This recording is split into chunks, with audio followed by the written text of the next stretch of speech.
ఆ ₹5 ఏమొస్తుందమ్మా? ₹5 శాస్త్రీ బామ్ కొత్త ప్యాక్ వస్తుంది. జలుబు, తలనొప్పి, ఒళ్ళనొప్పులు అన్నిటికీ రిలీఫ్ ఇస్తుంది. పసుపు రైతుల ఎన్నో ఏళ్ల కళ నెరవేరింది. కేంద్ర ప్రభుత్వము ఇచ్చిన మాట ప్రకారము జాతీయ పసుపు బోర్డు ఏర్పాటు చేసింది. పసుపు బోర్డు చైర్మన్ గా పసుపు రైతు బీజేపీ నేత, ఎన్నో ఏళ్లుగా బీజేపీకి లాయల్ గా పనిచేసిన పల్ల గంగారెడ్డి మనతో ఉన్నారు, పసుపు బోర్డు చైర్మన్. సార్ చెప్పండి. నమస్తే. మీరు మొట్టమొదటిసారిగా బీజేపీ ప్రభుత్వము ఇచ్చిన మాట ప్రకారము Nizamabad MP Dharmapuri Arvind bond paper రాసిచ్చిన మాట ప్రకారము పసుపు బోర్డు తీసుకొస్తానన్నాడు. నిజామాబాద్ జిల్లాకు పసుపు బోర్డు తీసుకొచ్చాడు. జాతీయ పసుపు బోర్డు నిజామాబాద్ జిల్లా కేంద్రంగా ఏర్పాటైంది. దానికి మీరు మొట్టమొదటిగా చైర్మన్గా అయ్యారు. నిజామాబాద్ జిల్లాతో పాటు దేశవ్యాప్తంగా పసుపు పండించే రైతులకు మీరు పసుపు బోర్డు చైర్మన్. పూర్తి స్థాయిలో పసుపు బోర్డుకు మీరు ఎలా న్యాయం చేయగలుగుతారు? మీ ముందట ఉన్న కర్తవ్యం ఏంటి? వాస్తవంగా గత 3 దశాబ్దాలుగా ఈ ప్రాంత రైతులు పోరాటం చేసి సాధించుకున్నటువంటి ఈ పసుపు బోర్డు, ముఖ్యంగా ఈ పసుపు బోర్డు రావడానికి మా గౌరవ పార్లమెంట్ సభ్యులు అరవింద్ ధర్మపురి గారు చాలా సంఘర్షణ చేసిండు, చాలా కష్టపడ్డాడు. రైతుల కోసం నేను ఏదైనా సాధించాలనే ఒక తపనతోని వారు పసుపు బోర్డు గురించి ఎన్ని కష్టాలు పడ్డాడో నేను ప్రత్యక్షంగా చూసినటువంటి వ్యక్తిగా చెప్తున్నా. పసుపు బోర్డు రావడానికి ఆయన పూర్తి స్థాయిలో మన పసుపు బోర్డు ఫార్మేషన్ డే రోజు కూడా బండి సంజయ్ గారు చెప్పిండ్రు, అదేవిధంగా పీయూష్ గోయల్ గారు చెప్పిండ్రు. అరవింద్ పసుపు బోర్డు గురించి ఏ రకంగా స్ట్రగుల్ చేసిండు, ఏ రకంగా సంఘర్షణ చేసిండు, ఏ రకంగా పోరాటం చేసిండు. ఈ ప్రాంత రైతాంగం తరఫున, ఈ ప్రాంత రైతుల తరఫున ఒక రైతు బిడ్డగా, ఒక రైతుగా నాకు ఈ అవకాశం ఇచ్చినటువంటి కేంద్ర నాయకత్వానికి, రాష్ట్ర నాయకత్వానికి, ముఖ్యంగా మా పార్లమెంట్ సభ్యుడికి నేను ఈ ప్రాంత రైతుల తరఫున ధన్యవాదాలు చెప్తున్నాను. ఈ ప్రాంత రైతులు ఎప్పటికి కూడా అరవింద్ను, ముఖ్యంగా పసుపు రైతులు ఎవరు కూడా అరవిందుని మర్చిపోయేటువంటి పరిస్థితి లేదు, మర్చిపోరు కూడా భవిష్యత్తులో.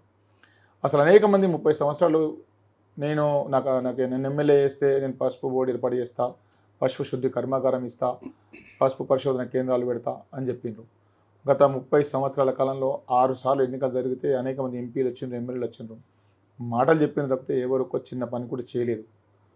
అరవింద్ గారు పట్టుదలతోని బాండ్ రాసి ఇచ్చిండు, అంత విశ్వాసంతో మోడీ గారితో ప్రధానమంత్రితో స్వయంగా అనౌన్స్ చేయించిండు. దాన్ని ఎన్నికలైన తర్వాత మళ్ళీ రెండోసారి ఎన్నికైన తర్వాత పట్టుబట్టి దేశంలో అనేక రాష్ట్రాలు పోటీ పడ్డప్పటికి కూడా వాళ్ళందరినీ మెప్పించి ఒప్పించి నిజామాబాద్ కేంద్రంగా జాతీయ పసుపు బోర్డు ఏర్పాటు చేయించి, ఆ పసుపు బోర్డు ఏర్పాటు చేయించడమే కాదు, ఈ ప్రాంతంలో ఉన్నటువంటి ఒక సామాన్య రైతు కుటుంబం నుంచి వచ్చినటువంటి నాలాంటి వ్యక్తిని ఈ పసుపు బోర్డుకు చైర్మన్ చేయడం చాలా ఆనందంగా ఉంది. ఎందుకంటే పసుపు బోర్డు ముందు అనేక లక్ష్యాలు ఉన్నాయి. పసుపు బోర్డు ఏర్పాటైన ముఖ్య కారణం ఏంటంటే, పసుపు బోర్డు ద్వారా రైతులకు భవిష్యత్తులో ధర తగ్గకుండా పసుపుని ఎక్కువ ప్రాచుర్యం కల్పించి, ప్రపంచంలో విస్తృతంగా మార్కెట్ కల్పించి, ఈ పసుపు అనేది ఓన్లీ వంటలకే వాడుకునేది అనేటువంటి ఒక భావన ఉంది చాలామంది లోపల. కానీ పసుపు అనేది వంటలకే కాదు, గుళ్ళో దేవుడి దగ్గర పసుపు ఉంటుంది, వంటలకు ఉపయోగపడుతుంది, కలర్స్లో వాడుకుంటారు, మెడిసిన్స్లో వాడుకుంటారు, ఇంకా అనేక రకాలుగా ఈ పసుపుని సౌందర్య సాధనాల్లో వాడుకునే అవకాశం ఉంటుంది.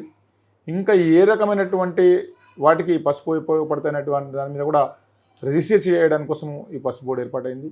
ఇది దాంతోపాటు ఇంకా అనేక రకాలుగా రైతులకు ట్రైనింగ్ క్లాసెస్ పెట్టడం, నాణ్యమైన పసుపుని ఉత్పత్తి ఇచ్చి ఎక్కువ పెస్టిసైడ్స్ కానీ ఫర్టిలైజర్స్ కానీ ఎక్కువ దాంట్లో కెమికల్స్ ఉండకుండా పసుపుని నాణ్యతగా పండించి విదేశాలకు ఎక్స్పోర్ట్ చేసే విధంగా రైతులను చైతన్యం చేయడం, రైతులకు కావాల్సినటువంటి ఇన్పుట్, వాళ్ళకు కావాల్సినటువంటి సౌకర్యాలు అందించేటువంటి పనిలో ఈ బోర్డు ఉంటుందని చెప్పేసి నేను తెలియజేసుకుంటాను.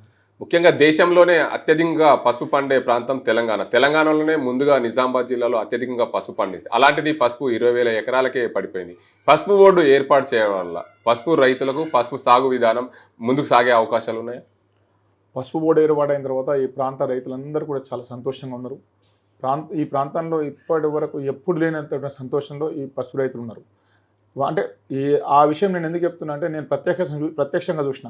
సాయంత్రము 6:45 పసుపు బోర్డు కేంద్ర ప్రభుత్వం అనౌన్స్ చేస్తే, ఉదయం అఫీషియల్గా ఒక 200 మందిని 150 మందిని పిలిచి అఫీషియల్గా ఇనాగ్రల్ ప్రోగ్రామ్ చేసి చైర్మన్ బాధ్యతలు స్వీకరణ చేద్దామని కేంద్రంలో నుంచి 2 IAS ఆఫీసర్స్ వచ్చి ఇక్కడ కార్యక్రమాన్ని ఏర్పాటు చేస్తే, రైతులని రమ్మని చెప్పి ఎవరు చెప్పకుండా కానీ పసుపు బోర్డు ఏర్పాటు అవుతుంది, చైర్మన్గా మా ప్రాంత వ్యక్తి అవుతుండు, ఎట్టి పరిస్థితుల్లో మేము ఇన్ని సంవత్సరాలు పోరాటం చేసి ఈరోజు మా కళ సాకారం అవుతుంది అనేటువంటి ఒక భావోద్వేగంతో రైతులందరూ కూడా స్వచ్ఛందంగా వచ్చిండ్రు.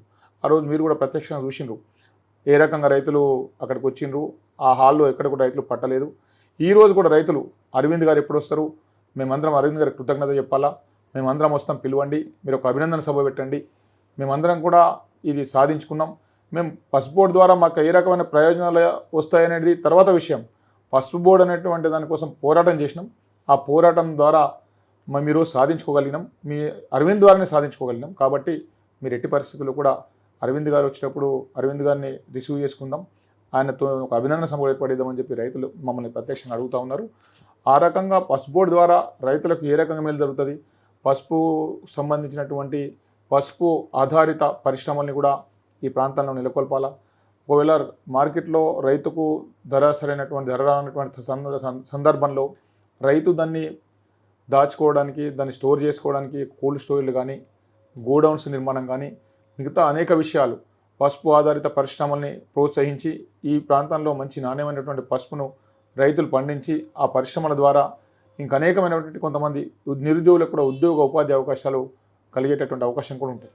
ఎన్నో అవకతవకలు, ఎన్నో అనుమానాల మధ్య పసుపు బోర్డు ఏర్పాటైంది. పసుపు బోర్డు ఏర్పాటైన తర్వాత కూడా తెలంగాణకే పసుపు బోర్డు చైర్మన్ వస్తుందని చెప్పి ఎక్కడ కూడా ఊహించని పరిణామాల్లో మీకు నిజామాబాద్ జిల్లా వ్యక్తికి, స్వయాన రైతుకు మీకు పసుపు బోర్డు చైర్మన్గా వచ్చింది. కొంతమంది అనుమానాలు వ్యక్తం చేశారు, మహారాష్ట్రలో అత్యధికంగా పసుపు పండుతుంది, ఆ ప్రాంతానికే పసుపు బోర్డు వెళ్ళిపోతుంది అన్న సమయంలో నిజామాబాద్ జిల్లా వ్యక్తి మీకు ఒక రైతుకు పసుపు బోర్డు చైర్మన్గా రావడం, మీరు నిజామాబాద్ జిల్లా ప్రజలతో పాటు దేశవ్యాప్తంగా పసుపు పండించే రైతులకు మీరు ముందు ఈ పసుపు ఉద్దేశం ఎలా, పసుపుకు నాణ్యమైన పసుపు పండించాలి, దానికి సంబంధించి కర్కుమిన్ శాతం చేయాలి, దానికి సంబంధించి ఆధారిత పరిశ్రమలు ఏర్పాటు చేయాలో మీరు ఎలా ముందుకు సాగుతారు?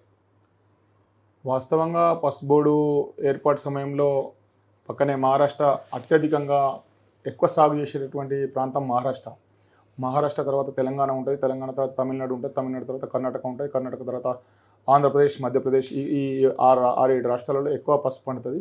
టోటల్ దేశవ్యాప్తంగా 20 రాష్ట్రాల్లో పసుపు పంట పండుతుంది. కానీ ఎక్కువ ఎత్తున పంట పండించేటువంటి రాష్ట్రాలు ఈ 6-7 రాష్ట్రాలు ఉన్నాయి. ఈ రాష్ట్రాల్లో తమిళనాడు కానీ, కర్ణాటక కానీ, మహారాష్ట్ర కానీ పెద్ద ఎత్తున ప్రయత్నం చేసిండ్రు. మా పసుపు బోర్డు కేంద్ర కార్యాలయం మా దగ్గరనే ఉండాలా, పసుపు బోర్డు మా దగ్గర ఏర్పాటు కావాలా, లేకుంటే కార్యాలయం అక్కడ ఇస్తే చైర్మన్ మాకు ఇవ్వండి, లేకుంటే చైర్మన్ మాకు ఇస్తే కార్యాలయం అక్కడ ఇవ్వండి, ఈ అనేకమైన డిమాండ్లు వచ్చినాయి. ఎన్ని వచ్చినా మా పార్లమెంట్ సభ్యులు అక్కడ 2 నెలలు అక్కడే కూర్చొని దీన్ని ఎట్టి పరిస్థితుల్లో నిజామాబాద్ తీసుకురావాలనుకున్నారు. ఆ రకంగా సాధించిండు.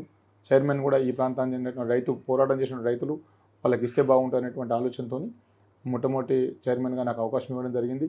దీంట్లో మా గౌరవ పార్లమెంట్ సభ్యుడికి సంపూర్ణంగా సహకరించినటువంటి వ్యక్తులు పీయూష్ గోయల్ గారు, కేంద్ర మంత్రి కిషన్ రెడ్డి గారు, అదేవిధంగా డాక్టర్ లక్ష్మణ్ గారు, బండి సంజయ్ గారు, వీళ్ళందరూ సహకరించారు. కానీ పెద్ద ఎత్తున బాగా స్ట్రగుల్ చేసింది మాత్రం మా ఎంపీ గారు. కాబట్టి మా భారత ప్రధానమంత్రి నరేంద్ర మోదీ గారికి ఈ ప్రాంత రైతుల తరఫున నేను ధన్యవాదాలు తెలియజేసుకుంటా ఉన్నాను. ఎందుకంటే వారు గొప్ప మనసుతోని ఇక్కడ బోర్డు అనౌన్స్ చేసిండు. సంవత్సరం తిరగకముందే బోర్డుని మళ్ళీ ఈ ప్రాంతానికే ఇచ్చిండు. ఇచ్చినటువంటి బోర్డు కూడా చైర్మన్ని నన్ను ఒక రైతు బిడ్డగా, రైతుని అనేక సంవత్సరాల పార్టీ కోసం కార్యకర్త స్థాయి నుంచి నాయకుడిగా ఎదిగి ఈ జిల్లా అధ్యక్షుడిగా 2 సార్లు, యువ మోర్చా అధ్యక్షుడిగా 3 సార్లు, రాష్ట్ర కార్యదర్శిగా, మండల అధ్యక్షుడిగా అనేకమైనటువంటి పార్టీ కోసం శ్రమించినటువంటి ఒక కార్యకర్తకు దక్కినటువంటి గౌరవంగా నేను భావిస్తూ ఉన్నాను. అదేవిధంగా భవిష్యత్తులో నేను ఏ రకంగా అయితే కష్టపడి ఈ స్థాయికి వచ్చినామో అదే రకమైనటువంటి కష్టాన్ని మళ్ళీ ముందు కొనసాగిస్తాను. పసుపు రైతులకు సంబంధించినటువంటి ఏ రాష్ట్రంలో ఉన్నా సరే ఈ పసుపు బోర్డు చైర్మన్ అనేది ఓ తెలంగాణ ప్రాంతానికి, ఓ జిల్లాకో సంబంధించినటువంటి విషయం కాదు. ఇది జాతీయ స్థాయి బోర్డు కాబట్టి నేను అన్ని రాష్ట్రాలు పర్యటిస్తాను. అన్ని రాష్ట్రాల్లో కూడా రైతులతో సమావేశాలు ఏర్పాటు చేస్తాను. అక్కడ ఉన్నటువంటి వాళ్ళ సమస్యలు తెలుసుకుంటాను. వాళ్ళ సమస్యల పరిష్కారం కోసం పనిచేస్తాను. వాళ్ళందరినీ కూడా నాణ్యమైనటువంటి పసుపు పండించి మీరు మంచి మద్దతు ధర వచ్చే విధంగా ప్రయత్నం చేయండి. మీ పసుపు నాణ్యత పెంచితే ప్రపంచ దేశాల్లో మన పసుపుకు మంచి డిమాండ్ ఉంది. దీని ద్వారా మీకు కావాల్సినటువంటి ఏమేం ఫెసిలిటీస్, కొన్ని రైతుకు మినిమం ఫెసిలిటీస్ ఉంటాయి, కొన్ని అటువంటి ఫెసిలిటీస్ ఏవైతే కావాలో వాటి గురించి కూడా ఆలోచిస్తాం. అదేవిధంగా పరిశోధన కేంద్రాలు, ఏదైతే పసుపు పరిశోధన కేంద్రాల్లో నూతన వంగడాలు చాలా ఇంకా రావాల్సినటువంటి అవసరం ఉంది. గత 15-20 సంవత్సరాల కింద వచ్చినటువంటి వంగడాలనే రైతులు ఇంకా సాగు చేస్తుండ్రు. దీంట్లో కర్కుమిన్ శాతం పెరిగేటటువంటి వంగడాలని రైతులకు అందించాల్సిన అవసరం ఉంది. ఇప్పుడు మేఘాలయలో ఉన్నటువంటి లంగ్డన్ అనేటువంటి వెరైటీని దేశంలో ఇంకా మిగతా ప్రాంతాల్లో కూడా ఆ వెరైటీ సాగు చేస్తే సేమ్ అక్కడ వచ్చినటువంటి 9.5, 8.5 కర్కుమిన్ శాతం వేరే ప్రాంతాలు అక్కడ వస్తుందా లేదని కూడా దాన్ని కూడా ప్రయోగాత్మకంగా పరీక్షించాల్సిన అవసరం ఉంది. ఆ రకంగా నాణ్యమైనటువంటి విత్తనాలను రైతులకు అందిస్తే రైతులు కూడా ఆ పంట పండించే అవకాశం ఉంటుంది. ఆ పంట ద్వారా మనకు ఈ రైతాంగానికి కూడా లాభం జరుగుతుంది. ఆ పంట పండించిన రైతులకే కాకుండా ఆ పంటతోని మనం ఒక పసుపు ఆధారిత పరిశ్రమలు పెడితే అనేక మంది నిరుద్యోగ యువకులకు ఆ ప్రాంతంలో ఉన్నటువంటి వాళ్లకు ఉద్యోగ ఉపాధి అవకాశాలు కలిగేటువంటి అవకాశం ఉంటుంది. కాబట్టి ఇవన్నిటి విషయాల మీద కూడా మేము దృష్టి పెడతాం. మా గౌరవ పార్లమెంట్ సభ్యుల సహకారంతో వారు అనేక రకాలుగా రైతుల గురించి ఆలోచిస్తూ ఉన్నాడు. భవిష్యత్తులో మనకి ఇప్పుడు పసుపు బోర్డు ఏర్పాటైంది, దీంతో మన పని అయిపోలేదు. మనం ఇంకా అనేకమైనటువంటి విషయాలు ఆలోచించాల్సిన అవసరం ఉంది. దీని ద్వారా మనం ఇంకా చాలా ముందుకెళ్దాం. ఇది మన నిజామాబాద్కి వచ్చింది జాతీయ పసుపు బోర్డు కేంద్రం. దీని ద్వారా మనం ఇంకా రైతులకు ఇంకా ఎంత ఎక్కువైతే అంత ఎక్కువ మనం వాళ్ళకి హెల్ప్ చేసే ప్రయత్నం చేద్దామని చెప్పి అతను చర్చించడం జరిగింది. నిజామాబాద్ జిల్లాలో ఈరోజు విచిత్రమైన సంఘటన చోటు చేసుకుంది. ఒక 68 సంవత్సరాల వయసు గల పసుపు రైతు ఎంతో మంది రాజకీయ నాయకులు చూశారు. టీ బాలగౌడ్, కేశపల్లి గంగారెడ్డి, ఆత్మచరణ్ రెడ్డి, మధు యాష్కి, కవిత, తర్వాత అరవింద్నే చూశాను. నీలాంటి నాయకుడు రైతుకు ఇచ్చిన మాట ప్రకారం మీరు కట్టుబడి ఉన్నారు, రైతుకు పసుపు బోర్డు తెచ్చిపెట్టారు. మీలాంటి నాయకుడు మరో 30 ఏళ్ల పాటు ఈ నిజామాబాద్ జిల్లా ఎంపీగా కొనసాగుతారని ఒక పసుపు రైతు తన భావోద్వేగాల్ని ప్రజల ముందు ఫ్లెక్సీల ద్వారా బయట పెట్టడం జరిగింది. దాన్ని మీరు ఎలా స్వాగతిస్తారు? అంటే వాస్తవంగా ఆ రైతులో ఉన్నటువంటి ఏదైతే భావన ఉందో మొదటి నుంచి కూడా నాకు కూడా అదే భావన ఉంది. నేను కూడా ఒక పసుపు రైతు కుమారుడిగా అనేక సంవత్సరాలు అనేక మంది రాజకీయ నాయకులు వచ్చిండ్రు.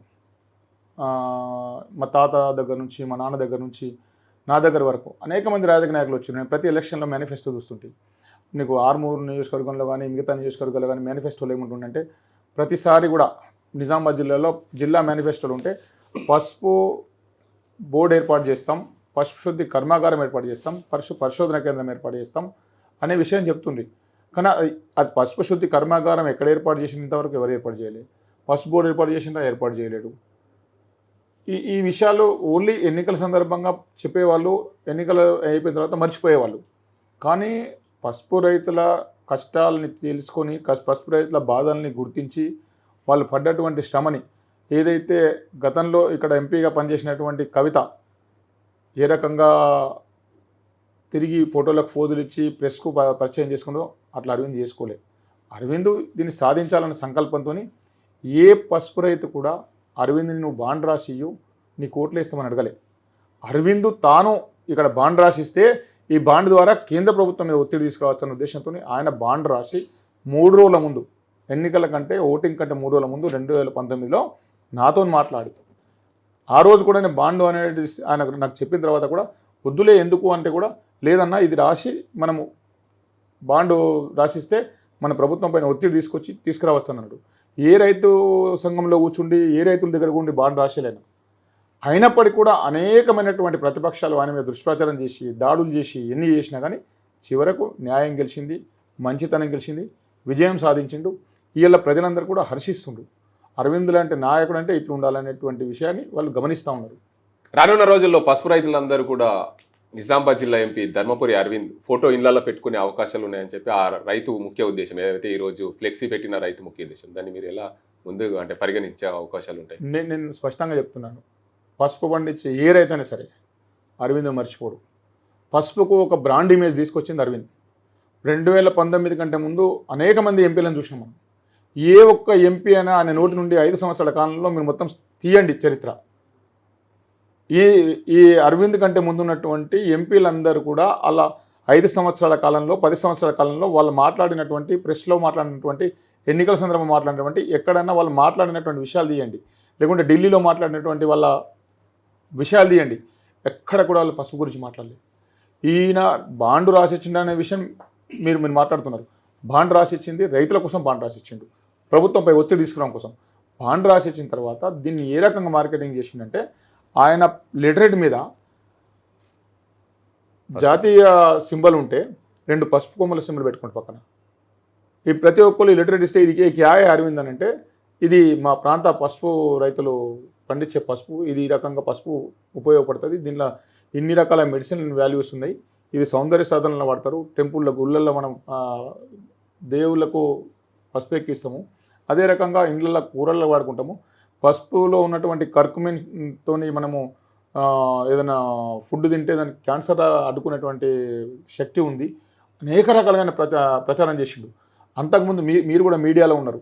అంతకుముందు అనేక మంది నాయకులు వచ్చిండ్రు. ఎవరన్నా పసుపు గురించి ఈ రకంగా ప్రచారం చేసిండా? సోషల్ మీడియాలో కానీ ప్రజలకు కానీ. ఇలా ప్రపంచంలో స్టార్ బక్స్ అనేటువంటి ఒక పెద్ద మల్టీనేషనల్ కంపెనీ ఉంటుంది. వాళ్ళ ఒక టీ 200 రూపాయలు అమ్ముతారు, ఒక కాఫీ ఒక 300 రూపాయలు అమ్ముతారు. వాళ్ళు ఇలా స్టార్ బక్స్లో గోల్డెన్ మిల్క్ అని చెప్పేసి పసుపు కర్కుమిన్కి సంబంధించినటువంటి ఒక మిల్క్ అమ్ముతున్నారు. దీనికి ఇంత ప్రచారం వచ్చిందంటే అరవింద్ చాలా ప్రచారం చేసిండు, పసుపుని చాలా ప్రమోట్ చేసిండు. అరవింద్ ఎంత ఏళ్ళో అంత చేసిండు. కాబట్టి ఆయన 80% ఈ ప్రాంత రైతులు కానీ పసుపు రైతులు మర్చిపోరు. నేను ఒకటే ఏం చెప్తున్నా, మీరు ఈ ప్రాంత పసుపు రైతులే మర్చిపోరు అంటుండ్రు. కానీ దేశంలో రైతులందరూ కూడా ఇది మేలు జరిగింది. పసుపు రైతులకు ఇది ఓన్లీ అరవింద్కు సంబంధించినటువంటి పార్లమెంట్ రైతులకు మాత్రమే ఇది మేలు కాలేదు. దేశంలో ఉన్నటువంటి 20 రాష్ట్రాల్లో ఉన్నటువంటి పసుపు రైతులందరికీ మేలు జరిగింది. అరవింద్ చేసినటువంటి పోరాటం అనుకోండి, ఈ ప్రాంత రైతులు చేసిన పోరాటం అనుకోండి, అరవింద్ సాధించింది. కాబట్టి ఈ అరవింద్ అనేటువంటి వ్యక్తిని ఈ ప్రాంత రైతులే కాదు, దేశంలో ఉన్నటువంటి పసుపు రైతులందరూ కూడా మర్చిపోరు.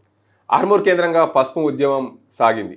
ఆ ఉద్యమం సాగినప్పుడు మీరు కూడా ఉద్యమంలో పాల్గొన్నారు. అసలు మీరు ఎప్పుడన్నా పసుపు బోర్డుకు చైర్మన్ అయితే మనం ఊహించారా? నేను ఏ రోజు కూడా ఊహించలేదు. నేను భారతీయ జనతా పార్టీలో పనిచేసింది కూడా ఈ దేశం కోసం, ఈ ధర్మం కోసం, జాతీయవాదాన్ని బతికించాలా, జాతీయవాదాన్ని గ్రామాల్లో విస్తృతంగా తీసుకెళ్లాలని నేను 1991లో మండల అధ్యక్షుడిగా బాధ్యతలు తీసుకున్నప్పటి నుంచి ఇప్పటి వరకు సిన్సియర్గా పార్టీ కోసం పనిచేసిన తప్పితే నాకు ఈ బాధ్యత కావాలా, నేను పదవిలోకి రావాలా, నాకు పైసలు సంపాదించాలా, పైరవీలు చేసుకోవాలా అని ఏ ఆలోచన కూడా నాకు ఎప్పుడు లేదు. ఈ పని చేసుకుంటా పోతే పార్టీ గుర్తించింది అంతే. నేను పార్టీ కోసం పనిచేసిన, ప్రజల కోసం పనిచేసిన, దేశం కోసం పనిచేసిన. పార్టీ అవకాశం ఇచ్చింది. దీంట్లో నాకు అవకాశం రావడానికి ముఖ్యంగా అరవింద్ గారు చాలా నా పనితనాన్ని, నా సిన్సియారిటీని గుర్తించి అన్న 80%లో దీనికి చైర్మన్ తగినటువంటి వ్యక్తి అని చెప్పేసి వారు నేను చైర్మన్ అనౌన్స్ అయిన తర్వాత ఇంటర్వ్యూలో చెప్పిండు. ఢిల్లీలో జరిగినటువంటి పత్రికా సమావేశాల్లో నా గురించి స్పష్టంగా చెప్పడం జరిగింది. వారు నాకున్నటువంటి క్వాలిటీస్ విషయంలో కానీ మిగతా విషయంలో కానీ వారు అన్ని గుర్తించింది. కాబట్టి వాళ్ళు పార్టీ జాతీయ నాయకత్వానికి తప్పకుండా వారైతేనే బాగుంటుంది. ఒక పసుపు రైతు, పసుపు గురించి సంపూర్ణ అవగాహన ఉన్న వ్యక్తి, మంచి వ్యక్తి, పార్టీ కోసం అనేక సంవత్సరాలు కష్టపడ్డాడు. సంఘం నుంచి ఏబీపీ, యువమోర్చా, బీజేపీ, గ్రామ స్థాయి నుంచి జాతీయ స్థాయి వరకు, రాష్ట్ర స్థాయి వరకు పనిచేసిండు. తప్పకుండా ఆయనకి ఇస్తే బాగుంటుందని చెప్పేసి ఆయన అరవింద్ గారే రికమెండ్ చేసిండు. అరవింద్ గారే దాన్ని ముందుకు తీసుకెళ్ళిండు. దానికి కిషన్ రెడ్డి గారు కానీ మిగతా వాళ్ళు కానీ దానికి సహకరించిండ్రు. 100% అరవింద్ గారిని ఎవరు కూడా మర్చిపోరు. మొట్టమొదటిసారిగా పసుపు బోర్డు ఏర్పడ్డది, మొట్టమొదటిసారిగా మీరే చైర్మన్ అండి. ఇప్పుడు కొత్తగా అంటే ఏదైతే కొత్త ఇల్లు కట్టిన తర్వాత దాంట్లో అన్ని సమకూర్చుకోవాల్సిన బాధ్యత ఉంది. పసుపు బోర్డు రూపకల్పన చేసారు. దానికి అంతటి సంబంధించి అన్ని వనరులు సమకూర్చుకోవాలి. పసుపు రైతులకు కావాల్సిన నిధులు కానీ, దాంతోపాటు పసుపు రైతులకు కావాల్సిన వంగడాలు కానీ ఇవన్నీ తెప్పించే బాధ్యత మీది. రైతుల కోసం మీరు ఇవన్నీ ఎలా ప్రయత్నం చేస్తారు? రైతులు కూడా అందరూ చదువుకున్నటువంటి వాళ్ళు. గతంలో మా నాన్న, మా తాత కాలంలో కొంత చదువుకున్నటువంటి రైతులు ఉంటుండే. ఇప్పుడు రైతులందరూ చదువుకున్నారు. వాళ్ళందరూ కూడా ప్రతి విషయం అవగాహన ఉన్నటువంటి రైతులు, వాళ్ళు అన్ని విషయాలు తెలిసినటువంటి వ్యక్తులు. నేను వాస్తవంగా వాళ్ళకి అన్ని విషయాలు కూడా రెగ్యులర్ తెలియజేస్తూ ఉంటాను. పసుపు బోర్డు వచ్చిన తర్వాత వాళ్ళకి ఏ రకమైన ప్రయోజనాలు కలుగుతాయి, ఏ రకంగా పసుపు బోర్డు దేనికోసం ఏర్పాటైంది. నేను గ్రామాలు పర్యటిస్తా, పసుపు పరిశోధన కేంద్రాలకు వెళ్తా, అదేవిధంగా మార్కెట్స్కి వెళ్తా. మార్కెట్లో పసుపు వచ్చిన తర్వాత కర్కుమిన్ శాతం మన ప్రాంతంలో ఏ గ్రామంలో ఎంత వస్తుందనే విషయం తెలుసుకుంటా. నేను రెగ్యులర్గా వాస్తవంగా పసుపు బోర్డు అనేది ఈరోజే నిన్నగాక మొన్న నూతనంగా అనౌన్స్ అయింది. దీన్ని కొంత మనము నిలదొక్కుకోవడానికి కొంత సమయం పడుతుంది. దానికి రైతులు కూడా అర్థం చేసుకుంటారు. మనము ఎస్టాబ్లిష్మెంట్ బోర్డు రెడీ ఉంది అంటే దాంట్లో మనము కూర్చొని పని చేయించడం అధికారులతో వేరే విషయం. మన కోరిక మేరకు, ఈ ప్రాంత రైతుల కోరిక మేరకు కేంద్రం పసుపు బోర్డు అనౌన్స్ చేసింది. పసుపు బోర్డు పూర్తిగా నిలదొక్కుకోవడానికి కొంత సమయం పడుతుంది. ఇప్పుడు మనం వ్యవసాయం చేస్తే పడితలో ఒక పడితే ఉంటే దానికి చెట్లు వీక్పియడము, మళ్ళు కట్టుకోవడము, దాంట్లో మనము కొంత ఎరువులు పోయడము, ఇవన్నీ చేసుకున్న తర్వాత దాన్ని పంట వేయడము, పంట కోయడం అంటే కొంత సమయం పట్టినట్టు పసుపు బోర్డు కూడా మేము ఇప్పుడు ఆఫీసు నూతనంగా ఒక ఆఫీస్ తీసుకోవడము, తర్వాత ల్యాండ్ తీసుకోవడము, దాంట్లో ఆఫీస్ కట్టుకోవడము, కట్టిన ఆ ఆఫీస్లో ఏదైతే ల్యాండ్ తీసుకుంటామో ఆ ల్యాండ్లో ఆఫీస్తో పాటు అడ్మినిస్ట్రేషన్ ఆఫీస్తో పాటు మిగతా అన్ని రకాల ట్రైనింగ్ హాల్స్ కానీ, రీసెర్చ్ హాల్స్ కానీ అన్ని రకాలుగా వసతులు సమకూర్చుకోవాల్సిన అవసరం ఉంటుంది. దీనికి కొంత సమయం పడుతుంది. దాన్ని రైతులందరూ అర్థం చేసుకుంటారు. బోర్డు అయింది, ఇప్పుడు కాకుండా ఇంకా 2 ఏళ్ళ కన్నా కానీ రైతులకు అన్ని రకాల ప్రయోజనాలు చేకూర్చడానికి నా శక్తి వంచన లేకుండా బడ్జెట్ అలొకేషన్ విషయంలో కూడా ఈ 2-3 రోజుల్లో నేను మా ఎంపీ గారిని తీసుకెళ్ళి ఢిల్లీలో ఆర్థిక మంత్రిని కలుస్తాము. అదేవిధంగా పీయూష్ గోయల్ గారిని కూడా కలుస్తాము. మాకు ఈ ప్రాంతానికి చైర్మన్ ఇచ్చినందుకు వారికి కృతజ్ఞతలు చెప్పి, అదేవిధంగా బడ్జెట్ అలొకేషన్లో ఈ పసుపు బోర్డుకి న్యాయం చేయాలని చెప్పేసి మన మేడం గారిని కూడా కలుస్తాము. అరవింద్ గారి ద్వారా మేము అన్ని విషయాలు తీసుకెళ్ళి కొంత మన రైతులకు ఎంత తొందరగా న్యాయం చేయడానికి మేము ప్రయత్నం చేస్తాం. చివరిగా పసుపు బోర్డు ఏర్పాటైంది, మీరు చైర్మన్గా అయ్యారు. పసుపు రైతులకు మీ పార్టీ నేతలకు మీరేం చెప్తారు? పసుపు రైతులు కొంత ఈ ప్రాంతాల్లో చాలా కష్టపడే తత్వం ఉన్నటువంటి రైతులు, వాళ్ళకి అన్ని విషయాలు అవగాహన ఉన్నాయి. కొంత క్రిమి సంహారక మందులు తగ్గించి పసుపుని కొంత నాణ్యత పెంచుకుంటే, ఇప్పుడు మన ఆరుమూరు ప్రాంతంలో ముఖ్యంగా మన దక్రాన్పల్లి మండలంలో మన కేంద్రం పసుపు సంబంధించినటువంటి ఒక పరిశ్రమ ఇవ్వడం జరిగింది.